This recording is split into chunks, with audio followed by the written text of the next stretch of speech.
Hi, this is James Scott, Born in the Bayou. In this episode, we're going to be doing a review of Darklight, Memento Mori.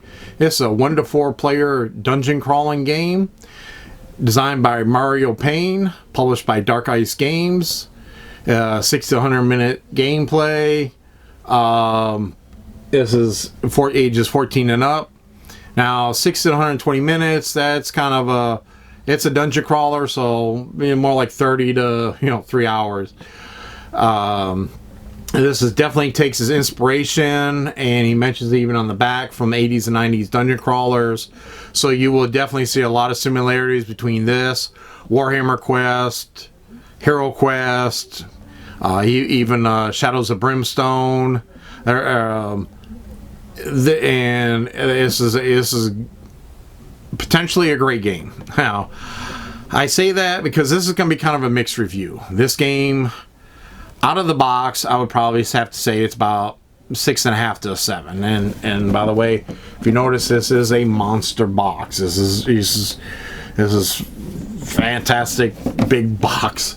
Reason is majority of this is taken up with the miniatures. There's 82 miniatures with this. There's like 18 different monsters.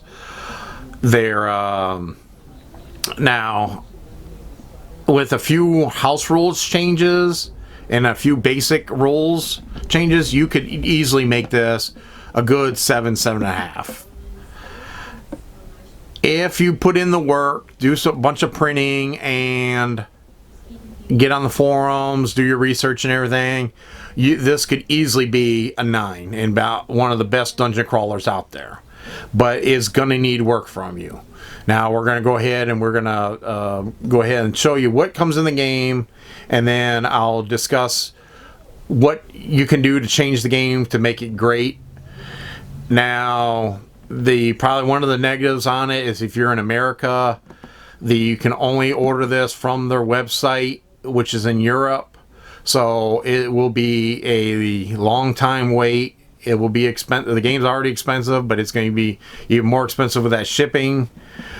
And so if you go ahead and get it, I definitely go ahead and recommend getting the Exploration Supplement Pack. This adds environment changes, and it adds a few more creatures, including the stupid cursed chest, which you're going to want to house roll right away. If not, this thing is going to pop up constantly and wipe out your party. But now there's another supplement. Unfortunately, at the time I had ordered my game, they're out, and it added in 4 new characters, and they look great. And if you couldn't get it, I would probably recommend getting that. Now, my game, I would probably get closer to a 5 out of the box. Now, my game, I had a problem with. It comes with, as you can imagine, a lot of cardboard. As you can see, my cardboard on a couple of my sheets didn't print out, didn't get cut right. So instead of getting my sheets, instead of getting a room to look like this, I got our 4-way passes. I got a 4-way passage that looks like this. I sent an email to them, and they said, well, sometimes the dies are a little off. I said, no, look at the pictures. They're not a little off. They cut the wrong sheets with the wrong dies. So a few months later, I finally got in two replacement sheets, and they sent me 2 of the exact same sheets. They didn't send me, so one of my sheets I still never got a replacement for. Sent them an email saying, hey, I'm still trying to be, sense of humor here, and realize, hey, it happens sometimes. Sent me an email saying, hey, you sent me 2 of the same sheet. I still need this one instead of a picture again. I still need this sheet replaced. And they just ignore my email. So now, taking that in consideration, and I still actually really like the game. It's a fantastic game, and it has a lot of potential out there. But again, it needs work. As a dungeon crawler, one of the best things about this is it's printed on this really good thick cardboard. I love the stuff that they printed this stuff on. It's really robust, really good quality. And so you get stacks of room. Well, normally everybody else is going to get a bit more than this, and here's some more. This is, and then probably about another 5-6 more tiles on top of this, because I obviously don't have my one sheet. There you got big rooms, little rooms. They're double-sided. They're great. All the rooms, they come with I think it was like 14 or 15 of these in there, and you can use these. You attach to your locations so that you go when you're traveling. That's how they keep them together. It holds them really nice. And what you can do is, as you do it, you got it so you know what doors open or what doors are closed. Real simple, easy. And of course, you have various doors. You got the demonic door. You got the barred one. You got the regular one. You got some that are broken, and that way you can keep track of it. When you're okay, a party gets there. Okay, we open up the door. There, you open up the door. It's really nice. Like I said, these are the fact that they give you so many of these. I don't think they need that many, but they're there because the reason why I said I don't know if you need that many unless you got an extremely huge table to play on. You're probably never going to have that many. Now, obviously you're going to be playing characters, and of the characters, the base set comes with 4 basic characters: the Exorcist, which is think cleric; Black Knight, fighter; the Outcast, think ranger rogue; and the Blood Warlock, think wizard. Now, on all the character sheets, they have a male and a female side on the characters. Now, with the base game, all your character miniatures don't come. You only get one of them. So you may play a male wizard, but your miniature is going to be the female. Blood Witch. Sorry. These are really nice models. The models for the monsters, though, are insanely awesome. These things are fantastic. I mean, the quality and the look. Everything is demonic, and so you got these weird scorpion things and conjoined twin zombie things. Or it's really wild and demented, but fantastic looking. They're very detailed. I do like the fact that the monsters are in gray and the characters are in brown, so that way if you don't have the time or the skill to paint, you can easily tell the monsters from the characters, of course, by their look. But it's a simple little thing that makes it easier. Now, with each of your characters, you're going to get one of these character boards. Again, I love this. It's so simple. I wish more games would do like this. You put you keep track of your health and your source or your faith in these, and they're notched going back and forth. You put your little cubes in there, so if you bump the table, it's not gonna knock them out. They're also spot so you can tell what you got on your head, chest, feet, left hand, right hand, etc. And that way you can tell what difference, which one's there and which one's in your backpack and your character sheet. Really nice. Again, thick cardboard, fantastic. After you get your character, you're gonna get your starting equipment. Your characters got the portraits on the back of their starting equipment, so really easy to find the first time you're starting to play. You're going to have your skill card. You're going to have skill cards in the game. You have them for each of the different classes: Predator, Warrior, Demonologist, and Witchcraft.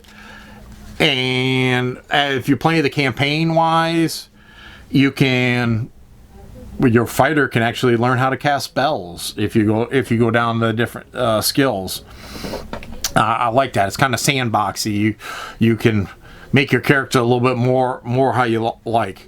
Your Blood Witch is going to get your spells, a big stack of different spells to choose from. Whoops, these are your spells. These are your miracles.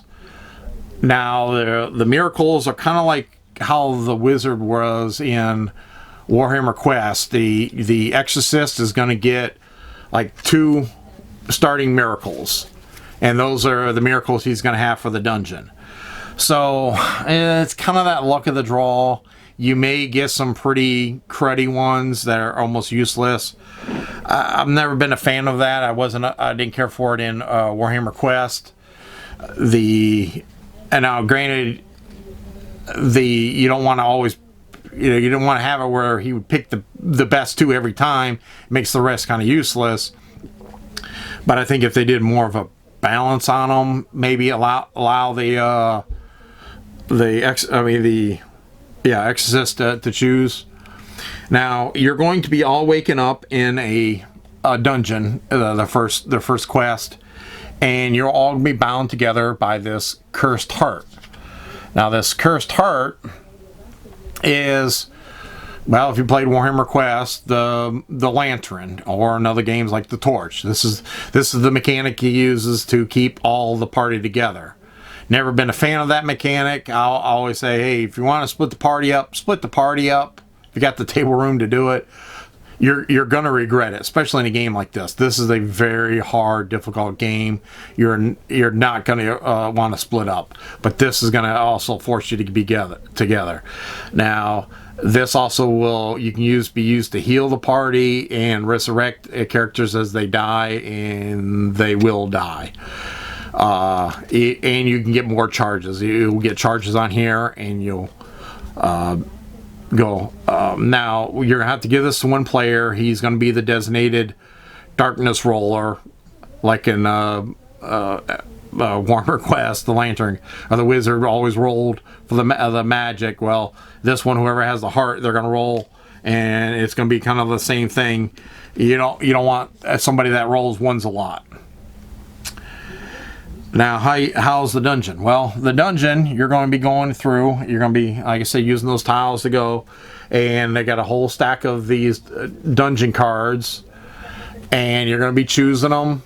And on the back of the card will tell you what to put down, where the doors are at, what chests there are.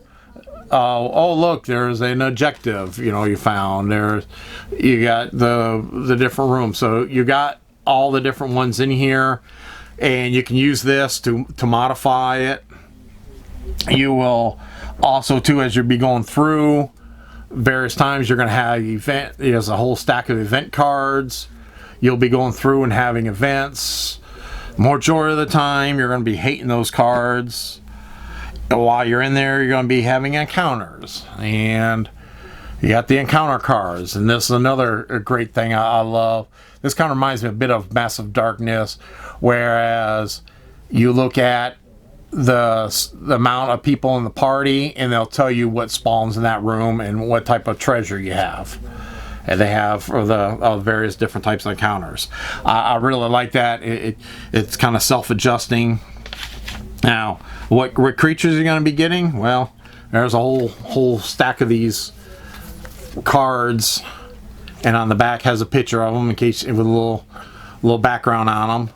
And these are great. They have the stats on them. They have their AI, how they behave. Down at the bottom, they have all the different stats on it for the different levels. So as the characters level, so do the monsters. And as you can see, some of these have some very special rules. The AI on it is really good. If you're able to kill the monsters, you're going to get loot. Big old stack of loot cards. You have your regular loot, which is just your general run-of-the-mill stuff. Then you got even a thicker stack of rare loot. So if you get these, and they differentiate because you got the different chests. If you got the that type of chest, you're gonna get the rare loot. and that's a lot better magic stuff. And you also have, if you get the expansion, you also will have environment cards. You have certain cards that will affect the environment. Of course, on all this, while you're traveling through, you're going to be having the darkness wheel. Every turn, the guy who has the cursed heart is going to roll. If he rolls a 1, it moves along here. Also, too, moving into rooms, having events. There's going to be a bunch of different stuff that's going to move this around. So this thing is going to be, this little chip is going to be moving around. But just like in some of those other games, I've never been a fan of that 1 moving it, because some games you'll have somebody roll 4 or 5 1s, especially in a row, and you're just going to constantly be getting events or encounters. Whereas the next game you go to play, no, we've had games where we never rolled a 1, and it made it so much easier. So you gotta take that whether you like it or hate it. Personally, I'm not. I do like the fact that it goes around using the events and stuff, but I'm not a fan of the rolling the 1. You have, game comes with a rule book, really nice written rule book, big color pages of listing all the rules, all the components, explaining how everything works, line of sight. As you get towards the back of the book, they actually have a section on, I thought I went that far, I guess I didn't. Give me a second here. Yeah, so about 2/3 of the way through the book, you get through this section, which is the role-playing section. So if you got a 5th player, wants something to do, or if you want to play it more as a game master run game, kind of like Descent or like a D&D dungeon crawler, you can go ahead and do the role-playing rules, and this will turn it into more of a role-playing game where you have a game master that more or less designs the map and the board and the monsters and all that. And I love this. This is a fantastic idea. If you got a player who likes the game master, is not a big fan of actually playing the game, or like I said, if you got that 5th player, this is give something for that other player to do. But the rule book's really nice. Unfortunately, it doesn't have an index or a glossary, or so that's something that you need to do. Then there's the quest book. There's a lot of quest books, 58 pages or so of various different quests. You can go through them if you play either regular, or you can go through as the campaign and play through them all, and there's be kind of a choose your adventure as you do one. Did this happen? Okay, then go to here. If this one didn't happen, go to here. Really good, really well written, nice story to it. On the back is a thing for the settlements. If you ever played Warhammer Quest or Shadows of Brimstone, after you're done in the dungeon, you can go to the settlements. They have a book here of the settlement. These are all the different locations you can visit in the settlement. Really a lot of information in here. It takes a while to sit down and go through all this stuff. So I will caution you, the first time you guys go to the settlement, it's probably almost a game session of going through, because everybody's going to be fighting over the one book. I would definitely recommend printing up making some copies of some of these sheets, because when you're going to look at the blacksmith, and the guy over here needs to look at the chapel. But what I really love about here is the amount of special locations, including like the castle. I mean, you can go to the castle, get noble clothes, attend the ball, get reputation points, attend a joust. They got a whole little chart here for doing a joust. You can do the joust. You can court. You can in going off your what, like you can get rare flowers to give to propose, and it's just amazing the amount of work that must have been put into to do this. I really love this. This is great. And what you do is when you get to the settlement, depending on how big it is, you will determine that it's going to have the tavern, the marketplace, and the church at each town, and the stables.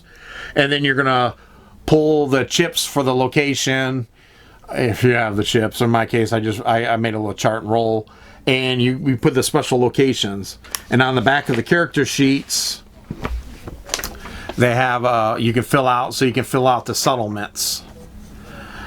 Now, unfortunately, when you go from the dungeon to the settlement, one of the mechanics I have never cared for in Warhammer Quest and Shadows, and definitely in this game, is the journey from the dungeon to the settlement. If you go into a little village, it's like 3 days. If you go to a town, it's so many days. If you want to go to the city, it's always like this long amount. I mean, I guess thematically, I guess nobody puts a city near a dungeon, or I don't know why, but there's always, if you go to the large cities, you are going to be taking a long journey.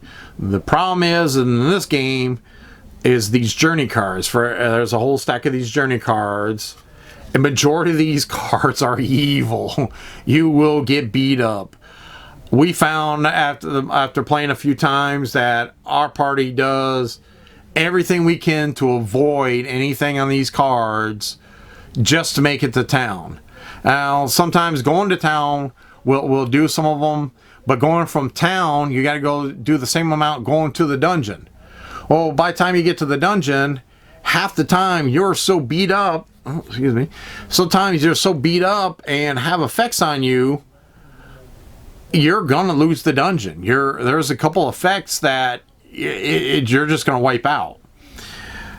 Now, as I was talking, I said there's things that you can do to change the game. Well, that's one of them. One of the first things to do out of the box, simple change. Out of the rules has, when you roll your dice, so you roll a number of the 6-sided dice. Sixes are successes. Get rid of that rule. 5s and 6s are successes. That makes a huge difference for making the game impossible to difficult. Now, game is still difficult. Don't get me wrong. It's not going to make the game easy breezy. That would be doing maybe 4, 5, and 6. But 5 and 6. It makes the game somewhat possible, because without it, it is just it's too incredibly hard. And that's even the designer, I believe, on the forums admitted that is something that got to be changed. Also, too, we found, like I was saying about the journeys. First, another great house rule to change is cut the journeys in half. Round up you want, or round down, depending how you want. I think they're all even, so you can just, but the journeys, definitely you're going to want to cut those down. Also, they have mentioned, a lot of people have put a guy outside the dungeon, so when you get to the dungeon, you can spend 100 gold to the guy to heal and remove effects from you.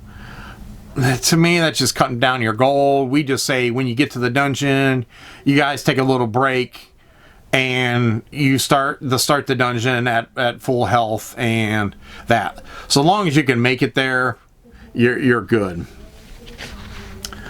There is, if you go on there, it is on the forums. They got some people that came up with a whole stack of house rules to make. You know, the attribute test is one of the big ones. Like I said, the encounters, the death, the permadeath, the consumables, and there is a whole stack. Like I said, that's a lot of house rules. There's even some more house rules. Modify the boss chart. And then the journey chart, they modified that. I highly recommend to do that. Really makes the game so much better. Other thing you're going to want to end up doing is going on there, and somebody was courteous enough to do an index. So you got an index for it, for your rule book. Really helps out going through the rule book, because you will be going back and forth on the rule book a lot. Once you get the rules, though, it is a very, very intuitive game on a bunch of different stuff. Pardon me, I'm trying to go over there. There is a lot to this game. I just want to make sure I give a fair look at everything. Another thing you're going to want to do is, pretty sure they're official, but on the forums they have updated character cards, so they actually modify the characters a little bit to make them a little bit better. Definitely, if you get the chance, you're going to print those up. And another thing is they went ahead and modified a lot of the creatures. Specifically, I think their behavior. I think there's some errata in there, and changed some of the charting on these. It takes a little bit of work if you got a printer that can do both sides, and one that can do, the 65 pound paper. It'd be almost like having the game. So I definitely recommend that. Again, the settlement encounters, I would go and print some up, or make some copies of the different locations to hand out to the players. There's so much stuff to do. Now, the game has even thought about you customizing the game, because check this out.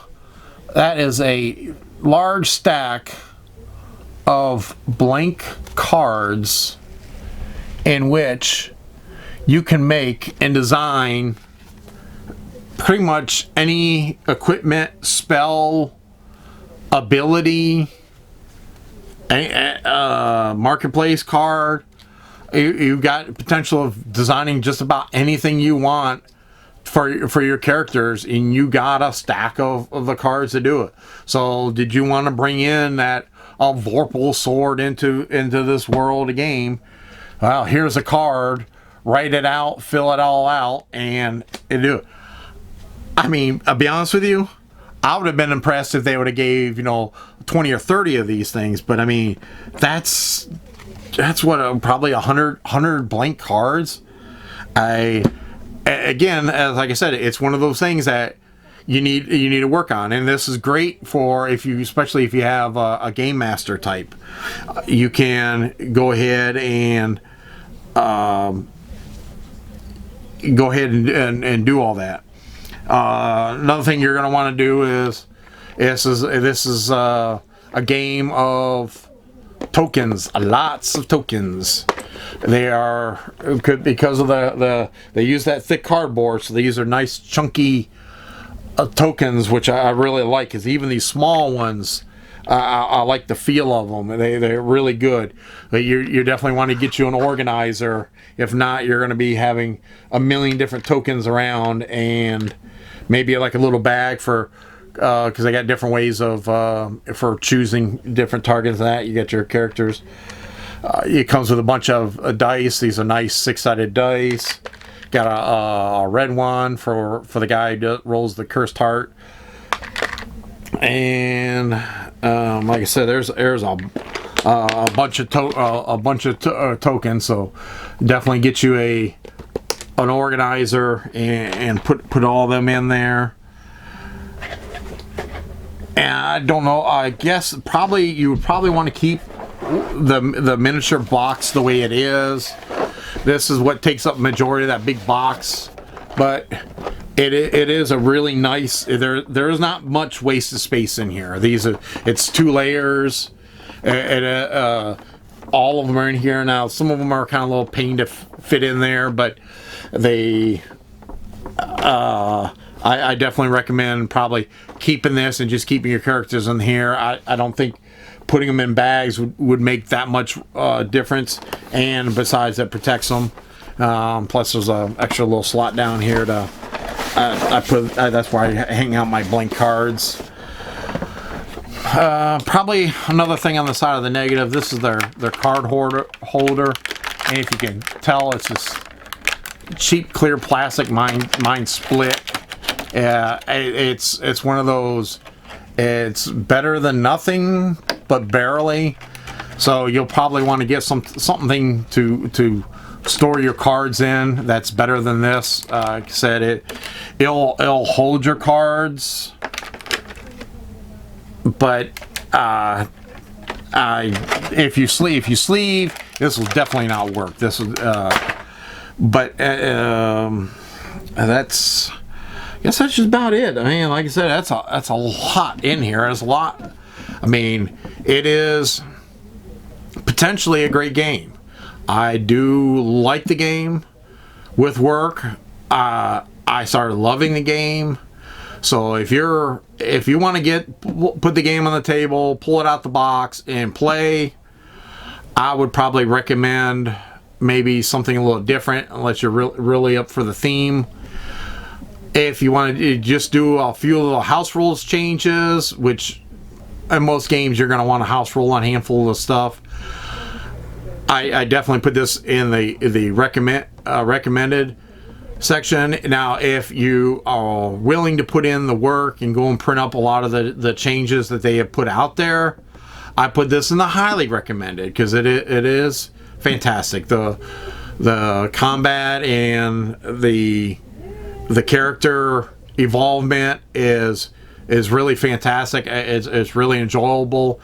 It is one of the more difficult ones, but it's also one of the more rewarding ones when you're done, when you sit down and figure out strategies on some of these creatures to try to figure out. So this is James Scott with Boar on the Bayou. Remember to comment, like, and subscribe below. Thank you.